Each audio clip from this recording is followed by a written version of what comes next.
जिसमें हमारे काव्य 14 काव्य हमारे हो चुके थे। आज हम 15 नंबर के काव्य से शुरू करेंगे। तो आइए सबसे पहले संस्कृत का जो उच्चारण है वो हम नीता दीदी के माध्यम से हम सभी यहाँ पर सीखेंगे। जी नीता दीदी। सभी को सादर से आदर जय जिनेन्द्र। 15 नंबर श्लोक। ध्यानाजीनेश भवतो भविन् क्षणेन देहं विहाय परमात्मदशां व्रजन्ति तीव्रानलादुपलभावमपास्य लोके चामीकरत्वमचिरादिवदातु भेदा अन्तः सदैव जिनयस्य विभाव्यसे त्वम् भव्य कथं तदपि नाशयसे शरीरम् एतत्स्वरूपमथमद्य विवर्तिनो हि यद्विग्रहं प्रशमयति महानुभावा यद्विग्रहं प्रशमयति महानुभावा। बहुत अच्छे। देखिए दीदी की आवाज सुमधुर आवाज है और जिसमें हमने इसका उच्चारण सुना है। और आज रेणु जी भी आई हैं। रेणु जी आइए, आपका स्वागत। जय जिनेन्द्र। जय जिनेन्द्र रेणु जी। जय जिनेन्द्र, जय जिनेन्द्र, सभी को जय जिनेन्द्र। जय जिनेन्द्र। चलिए आइए अब इसको थोड़ा थोड़ा समझते हैं और फिर आचार्य सौरभ सागर जी के द्वारा रचित उन काव्यों का भी हम यहाँ पर उच्चारण करेंगे।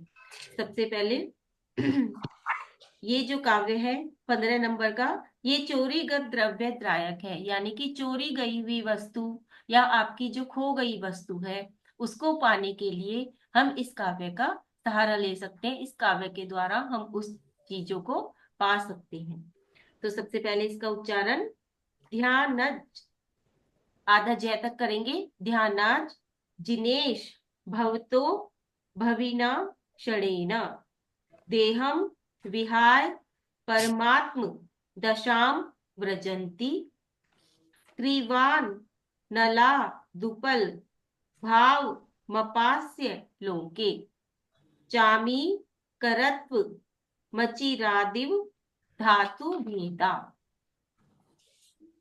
आचार्य श्री सौरभ सागर जी कह रहे हैं, किस धातु से सोना बनता, पा अग्नि का त्रिव संयोग, शुद्ध स्वर्ण हो जाता पल में, तजकर काली माँ का योग।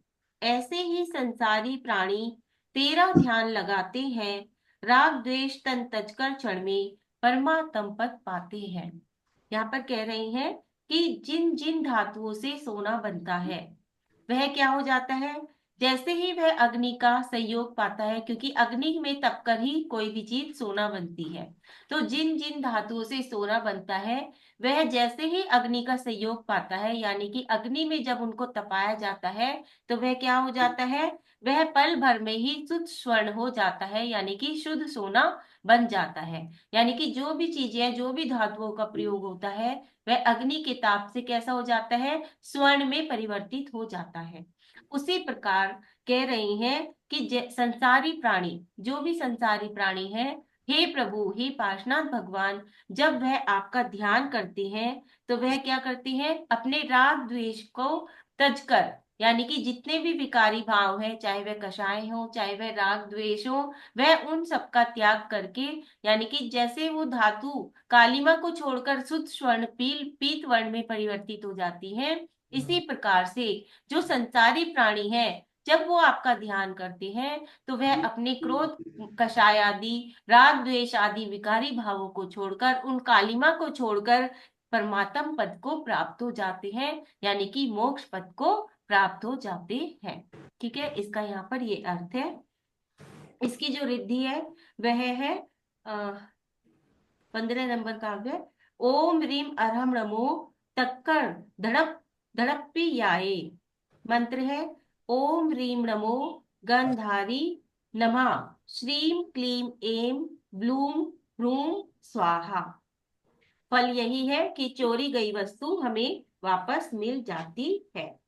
साथ ही जो दुष्प्रवृत्ति के लोग होते हैं उनका व्यवहार भी बदल जाता है हमारे प्रति। ये इन दो की है। चोरी हो गया हो या हमसे खो गया हो, कोई भी वस्तु भी हमें वापस मिल जाती है इस काव्य की आराधना करने से। कैसे करेंगे इस काव्य की आराधना? तो वही इसमें सबसे पहले काव्य पढ़ेंगे। 27 बार काव्य रिद्धि और मंत्र की जाप होगी। 23 दिन तक 23,000 जाप आपको करनी है। 23 दिन में 23,000 जाप आपको करनी है। सबसे पहले रोज काव्य का पठन, उसके बाद रिद्धि और मंत्र की जाप। इस तरह से 23 दिन तक 23,000 बार आपको जाप करनी है। और क्या करना है? भगवान के सामने, पार्श्वनाथ भगवान के सामने अपने ये इंटेंशन रखकर या यह बात रखकर कि हमारा खोई हुई वस्तु हमें वापस मिल जाए, 23 दिन तक 23 बार इस श्लोक को पढ़ना है। और इलायची चढ़ाते हुए, छोटी इलायची चढ़ाते हुए आपको 23 दिन तक ये वाला काव्य आपको 23 बार डेली पढ़कर आना है। ठीक है? इसकी जो दिशा है वह हमारी उत्तर दिशा है। इसमें द्रव्य हम फल लेंगे, तो छोटी इलायची हमारी फल के अंतर्गत ही आ जाती है। ठीक है? समय हमारा ब्रह्म मुहूर्त रहेगा। आसन हरा, माला हरे रंग की और रंग भी हरा। वस्त्र यानी कि वस्त्र, आसन और माला हरे रंग की। इसका जो बीजाक्षर है वो है सम बीजाक्षर। सम, से सपेरा वाला से और उसके ऊपर बिंदी। सम बीजाक्षर जो कि लक्ष्मी बीज है, यानी कि लक्ष्मी को देने वाला है। इसकी जो भावना रहेगी वो है मेरा सामान सुरक्षित है और मेरे पास है। मेरा सामान सुरक्षित है और मेरे पास है।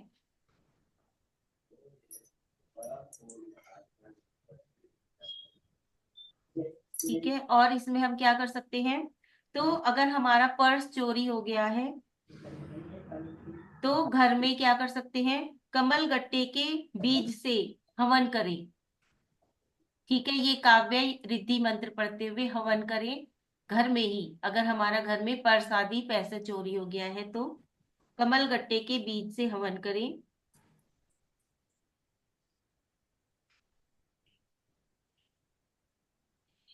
ठीक है? दूसरा है दुर्वा। दुर्वा आता है, जो सभी लोग जानते हैं, घास आती है, दुर्वा कहते हैं जिसे। उसकी गांठ बांधकर, यानी कि कई सारे दुर्वा ले लीजिए और उनमें एक बंडल सा बना लीजिए, उसका गांठ बांध लीजिए और फिर खोई हुई वस्तु को ढूंढने का प्रयास करें। क्योंकि जो हमारी वस्तु खोती है वो राहु हमारा खराब होता है तो तब खोती है, और राहु को सही करने के लिए दुर्वा का प्रयोग किया जाता है। ठीक है? तो इस प्रकार से हम दुर्वा की घास में गांठ बांधकर खोई हुई वस्तु की कामना कर सकते हैं। अब वह वस्तु हमें मिलेगी या नहीं मिलेगी, उसका क्या फल है, एक ज्योतिष और न्यूमरोलॉजी के अकॉर्डिंग ये भी हम थोड़ा सा जानने का प्रयास करेंगे।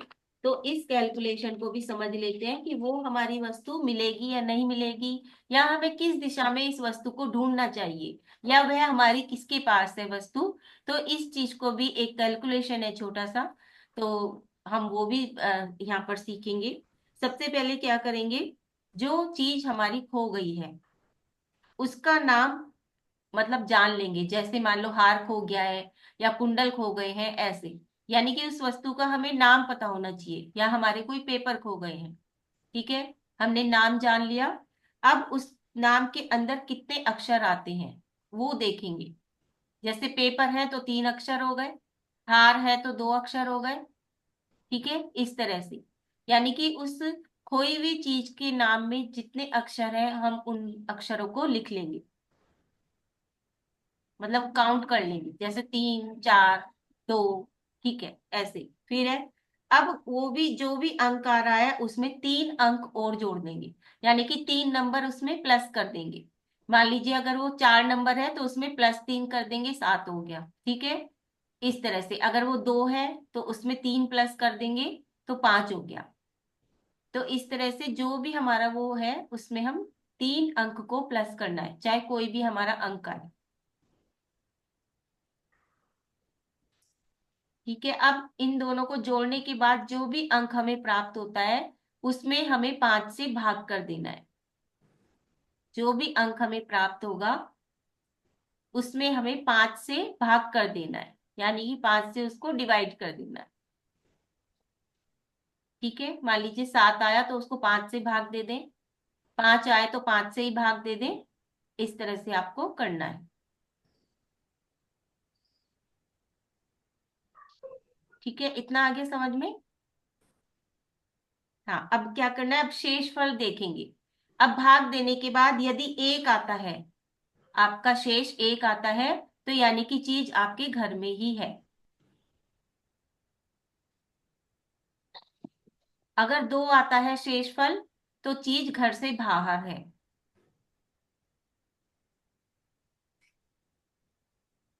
अगर शेषफल 3 आता है तो आपके बेडरूम में है।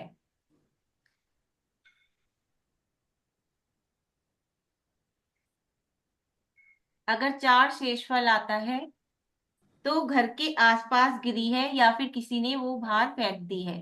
या तो आपकी वो चीज घर के आसपास गिर गई है कहीं, या फिर किसी ने उसको बाहर फेंक दिया है।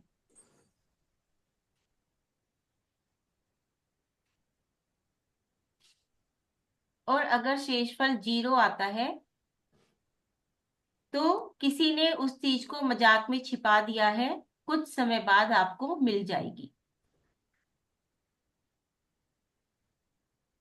जैसे मान लीजिए 5 टोटल आया और 5 से ही भाग करना है तो 0 आ गया, ठीक है ना। तो उसमें क्या है, तो वो चीज आपकी किसी ने मजाक में छिपा दी है और वो आपको जल्दी ही मिल जाएगी। ठीक है, तो इस प्रकार से हम कैलकुलेशन कर सकते हैं और फिर उसी दिशा में उसी जगह जाकर हम उसको ढूंढ सकते हैं। और काव्य के द्वारा जैसे कि बताया, काव्य पढ़ते हुए आप उस चीज को या दुआ की गांठ लगाकर, ठीक है, एक पहले भी बताया था, एक रुमाल में, सफेद रुमाल में सिक्का रख लीजिए और उसके चारों कोनों बांध लीजिए और फिर उस चीज को ढूंढने का प्रयास कीजिए। ये पहले भी बता चुके हैं हम। और एक हल्दी वाला भी बता चुके हैं कि हल्दी की गांठ को बांधकर और उसको एक अच्छे स्थान पर रख दीजिए और फिर वहां पर काव्य द्वारा उसको मंत्रित कर लीजिए रिद्धि मंत्र द्वारा। और फिर उस चीज को ढूंढने का प्रयास कीजिए। 3-4 चीजें हमने बता दी हैं, आप कोई सा भी तरीका अपना सकते हैं। ठीक है, तो एक तो ये कैलकुलेशन है। एक कैलकुलेशन और है न्यूमरोलॉजी के अकॉर्डिंग, वो भी लिख लीजिए। सबसे पहले जिसकी चीज खोई है वो अपने मन में 1 से लेके 108 तक की गिनती के बीच का कोई भी एक अंक सोच ले मन में।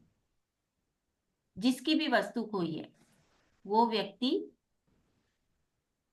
1 से लेके 108 तक के बीच की कोई भी अंक सोच ले। जैसे 9, ठीक है, 51, ऐसा कोई भी एक अंक सोच ले। अब उस अंक को 9 से भाग कर दे। जो भी अंक आप सोचा है उसको 9 से भाग कर दे, डिवाइड कर दे।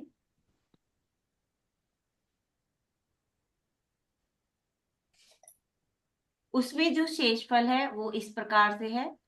अगर शेषफल 1 आता है तो वस्तु आपकी ईस्ट ईस्ट दिशा में रखी हुई है, आपके घर के ईस्ट में आपको वो वस्तु मिलेगी। घर में है या घर से बाहर है, मतलब आपको जो खोजना है वो ईस्ट दिशा में उसको खोजना है। अगर 2 आता है, शेषफल 2 आता है, तो वह किसी महिला के पास है, वह वस्तु किसी महिला के पास है।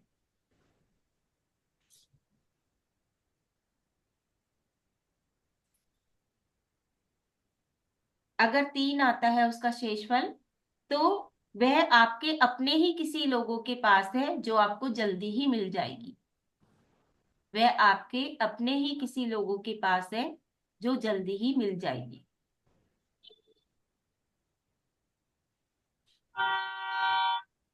अगर 4 शेषफल आता है तो वो वस्तु आपको नहीं मिलेगी। । । । । । । । । । । । । । । । । । । । । । । । । । । । । । । । । । । । । । । । । हाँ। । । । । । । । । । ।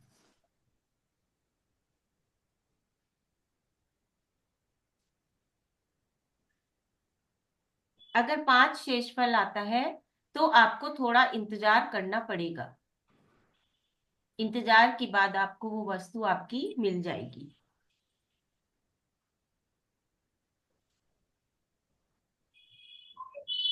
और अगर 6 शेषफल आता है तो यानी कि आप खुद उस वस्तु को रख कर भूल गए हैं, यानी कि वो ना चोरी हुई है ना खोई है, सिर्फ आप उस वस्तु को रखकर भूल गए हैं। और जो वस्तु को रखकर भूल जाते हैं उसके लिए हमने सबसे अच्छा आपको बता रखा है रीच।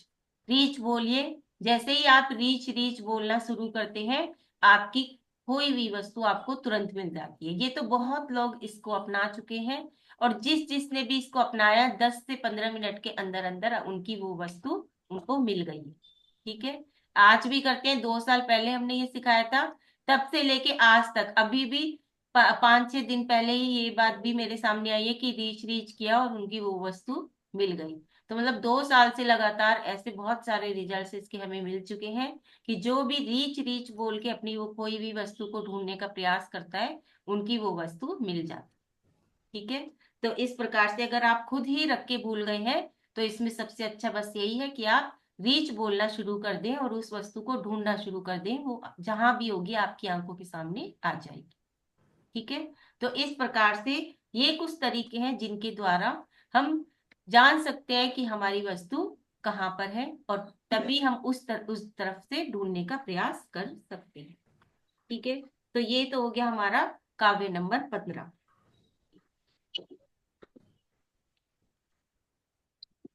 अब काव्य नंबर 16। सबसे पहले संस्कृत का देखेंगे। ये जो काव्य है ये गहन वन पर्वत भय विनाशक है। यानी कि जो पर्वत में जाने पर जिनको भय लगता है, ऊंचाई पर जाने को, क्योंकि पर्वत क्या है, हाइट है, ऊंचाई है। ठीक है। तो ऊंचाई पर जिनको जाने का फोबिया होता है, उन सब चीजों के लिए ये है। और साथ ही साथ ऊंचाई, जिनकी लंबाई नहीं बढ़ रही, उन बच्चों के लिए भी ये काव्य है, जिनकी हाइट नहीं बढ़ती उन बच्चों के लिए।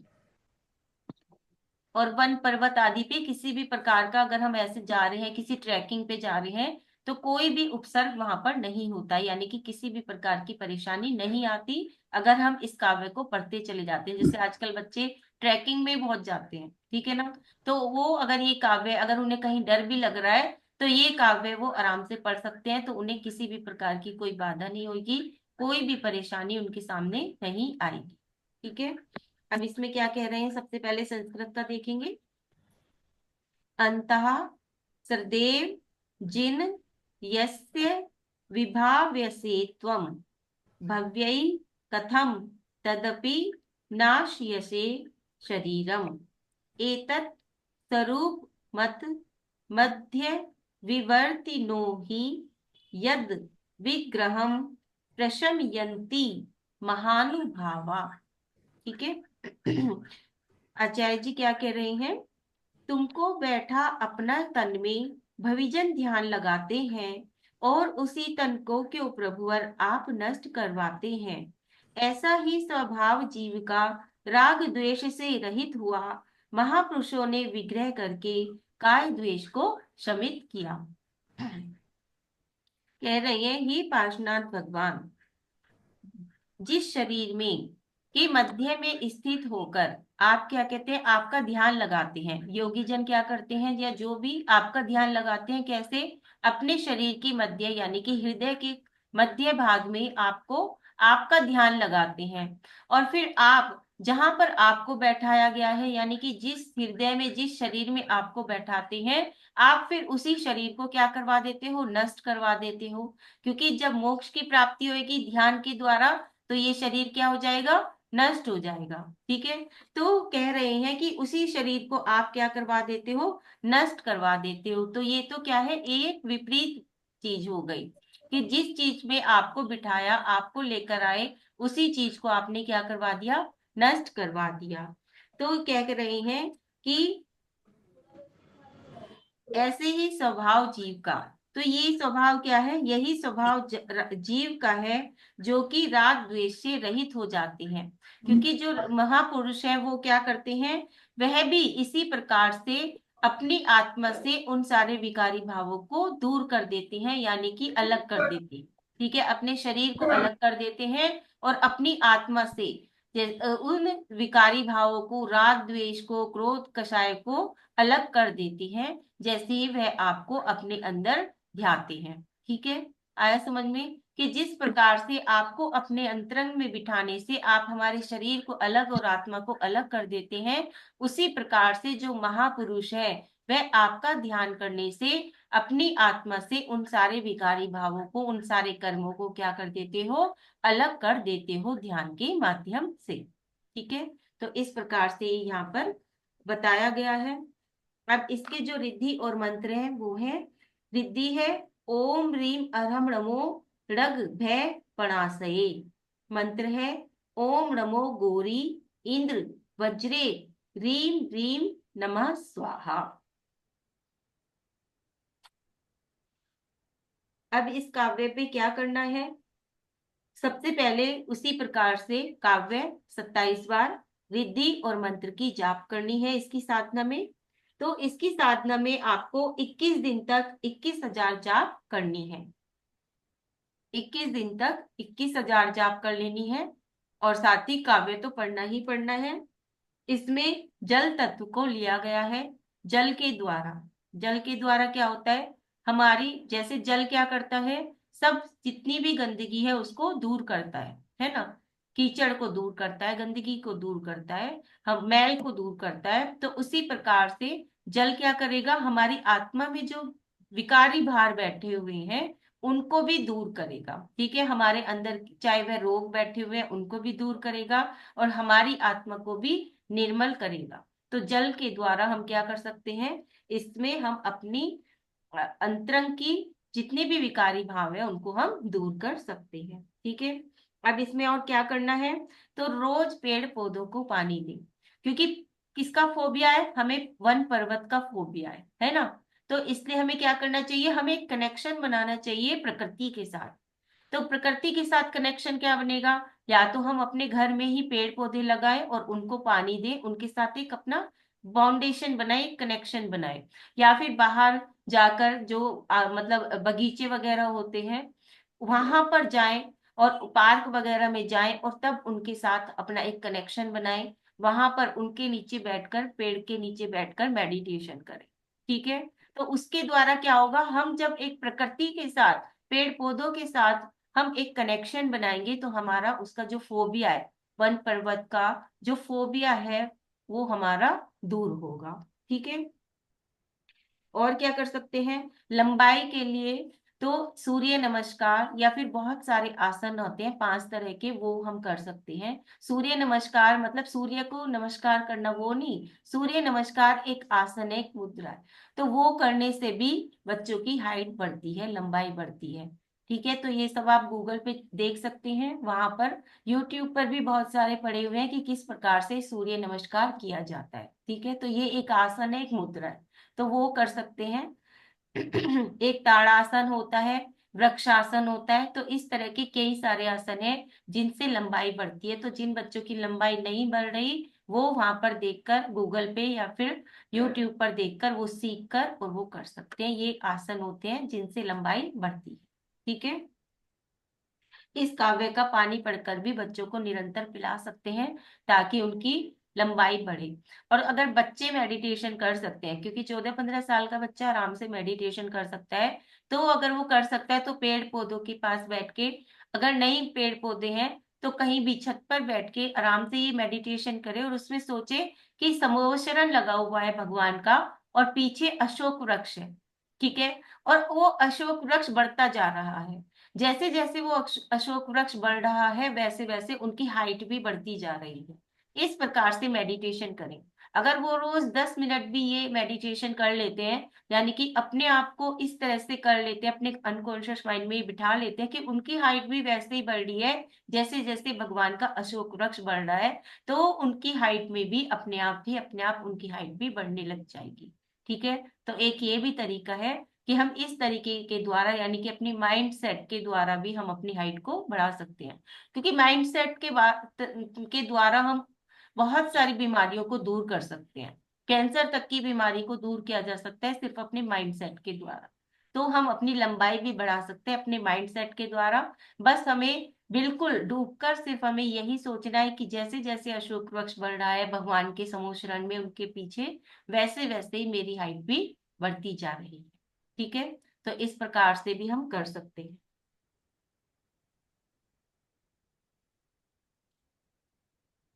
ठीक है, तो ये हो गया आज हमारा 16 नंबर का काव्य। और इसमें दिशा होगी, जब भी हम इसकी क्या कहते हैं वो करेंगे साधना, वायतु दिशा।